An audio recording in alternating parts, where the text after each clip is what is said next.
Hello, and welcome to another segment of the Digital Indigenous Storytelling Project. Throughout this series, we'll be interviewing Indigenous individuals who live in Missouri and have them share a story about themselves and their culture. My name is Eric Pinto. I'm Choctaw of Mississippi and Zuni of New Mexico, and a project coordinator for the Catherine M. Booter Center for American Indian Studies at Washington University in St. Louis. In this segment, I'll be narrating from a written interview conducted with Jim Pinto, who is also my father. I will display the interview on your screen for your viewing, and I will read aloud through the letter that asks Jim about his life and culture. Before we begin, I would like to thank Jim for taking time out to share his life and culture with us all. And as a reminder, please check out the other interviews with other Indigenous individuals who live in Missouri. Thank you and enjoy. Here's the interview I had with Jim, and I will read off a question that I asked him and follow up with his response. So the first question is, can you give an introduction about yourself? What's your tribal affiliation and where you currently reside? He responded, my name is Jim Pinto and a 60-year-old full-blood Native American. I am an enrolled member of the Mississippi Band of Choctaw Indians, which is on my mother's side, and Zuni Pueblo on my father's side. I've been married for 36 years and proud father of two young men who still live in the St. Louis area.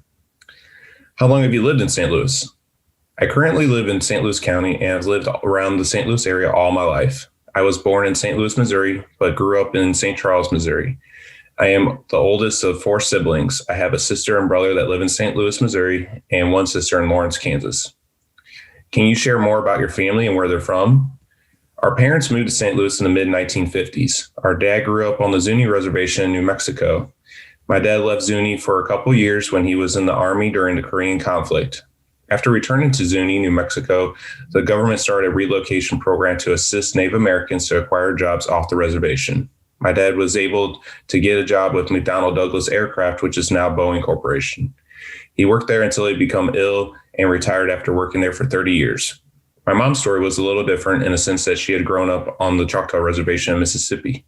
She grew up in Tucker, which is one of 8 communities within the reservation. She left the reservation and had gone to a boarding school in Oklahoma, attending high school there. When she had finished school and graduated, she wanted to live in a bigger city, but not too far from her family. So she ended up moving to St. Louis with her best friend. She had gotten a job, then she had met my dad, and they ended up getting married. That is how our family ended up living in the St. Louis area and became our home. How did your parents include their tribe's culture into family life? When I think back when I was young, it was kind of hard. I knew I was an Indian, but being a son of parents who came from 2 different tribes whose language and traditions were different was kind of hard at times. An example of this was trying to learn their tribal language. Both my parents could fluently speak their tribal languages. When we would visit our relatives, my parents would speak their language, and I could tell they enjoyed talking to their family and friends in their language. I asked my parents why they didn't teach us how to speak their language, even though they would teach us some of their words and their meanings. It was challenging to understand the language because their words had different meanings, and not being able to use the language all the time would make it difficult to speak it and understand it. I wish that I would have been able to learn because most of my relatives on both sides of the family still speak their tribal language. As far as other traditions, my dad would tell us things about Zuni culture and try to explain about the different dances, clan system, because he was Eagle Clan, and things like that so we could understand. Our mom would do the same thing. Sometimes it was kind of hard to understand those aspects of the culture because we didn't live in that environment and weren't able to see those cultural things. Would your family travel back to the reservations where your parents were from? What was that experience like compared to St. Louis? Our parents would take us to visit our relatives in Mississippi and New Mexico. We would alternate trips. One year we go to Mississippi and the next year would be New Mexico. We would spend anywhere from 1 week to 2 weeks visiting. Going to Mississippi was an easier trip because it was a lot closer from St. Louis. When we would travel to New Mexico, we tried to go in the month of August because my parents liked going to the Gallup Indian ceremony to watch dances from dancers of many different tribes. Some of those tribes were even from Mexico. When traveling to visit our relatives, it was a time when I felt most comfortable because there were a lot of people of the same heritage as myself. You might see or meet a person of a different tribe, but they were still native. There were things you could both relate to as compared to living in St. Louis, where I kind of felt at times as being an outsider. I even think my parents were felt uncomfortable at times living in St. Louis, but over the years they adjusted and saw this as their new home. Can you describe what it was like for you being an Indigenous man growing up in St. Louis? Being born and raised here in the St. Louis area, I consider it home. As I've gotten older, I've gotten more comfortable living here, but there had been a couple times when I was younger that I've experienced racial incidences from both whites and blacks. Some of these people could tell that I was different because of the color of my skin, and I didn't belong here. But I thought about how if they only knew that I was a Native American, that my ancestors were here long before their ancestors, then they may not have acted that way. However, over the years, it seems that people have become more inquisitive. With my job working in the hotel business, I have met people from all over the world. It's interesting how people would come up to me and ask me about my ethnic background. When I tell them that I'm Native American, they want to talk and gain as much information as they can about my heritage. That gives a good feeling that there are people who are interested in Native Americans and our cultures.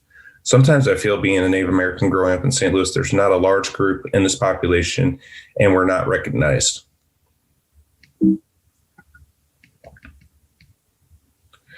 What can you tell us about other Indigenous people living in St. Louis and Missouri? Was there a sense of community with other Indigenous people? When I was young, my parents knew Native Americans in St. Louis that they met when Indians were being relocated here. They met people of different tribes from over the years, and the families became good friends. And we would get together now and then. I know that most of the people were from different tribes from different parts of the country. I do remember sometimes they would talk to us about where they were from and how they grew up. As I would listen to their stories, I realized how similar they were with my own parents. Even though they were from other parts of the country, there was a sense of familiarity. Were there local events or gatherings to help bring Indigenous people together? Back in the 1970s, there was a building called the American Indian Center in St. Louis for Native Americans. I remember going there with my parents, and it was nice to see that there was a place where Indian people could meet. The center was a place someone could go to get information about jobs, education, and other assistance that they may need. They would have get-togethers with lunches and dinners to share with the people. That is how Indian people made new friendships and connections through the center. The center also started what was known as the Jefferson Barracks Powwow. It was a yearly event held at the Jefferson Barracks Park, and it brought in different tribes from different states, which drew in dancers, vendors, and non-Indian people. I can't remember when the center closed and the Jefferson Barracks Powwow ended. How has that changed over the years, if at all? Changes over the years began to happen when people that my parents knew who had moved back to their reservations. There were people that had died. There were some families who stayed in St. Louis who are still friends with their family. How have you stayed connected with your culture? My personal connection with Native American culture has been somewhat limited. My parents were not involved in making jewelry or beadwork, but when we would go on trips visiting relatives, sometimes a family member would give them something that they had made or would buy things to share. There were times when I had the opportunity to sit down with a relative while they worked on their silverwork, kachinas, or beadwork. That was really interesting because those people carried on traditions that had been taught to them. I wish that I was able to learn some of those things, but living in St. Louis and not having a person living close by to show me how to do those types of things was difficult. Attending a powwow like the one at Washington University or going to Zuni or the other pueblos in New Mexico has always been great to see and attend. You get to see family and friends and also make new friends. Over the years, I've been able to go to the Choctaw Indian Fair in Mississippi with my wife and sons. I'm glad that they had the opportunity to experience their Choctaw and Zuni heritage, that they know that they always have family at both reservations who they can visit. I hope that they will continue visiting their native homeland and pass this on to their children.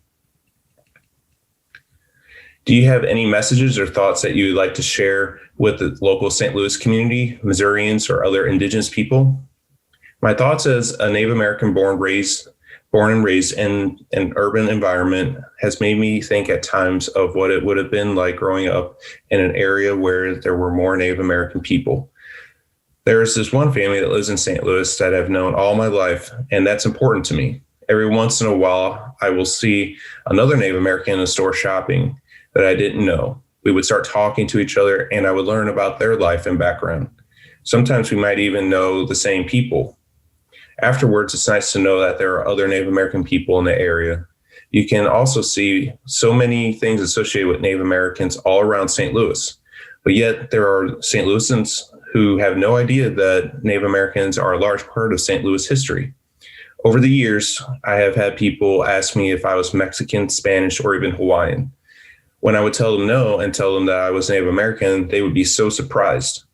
They didn't think that there are Native American people living in the St. Louis area. If anything, I would like to let people know that there are Native American people living here, even though there isn't a large Native American population. And this concludes the interview with Jim. Please check out our other interviews with other Indigenous individuals and have a good day. Thank you.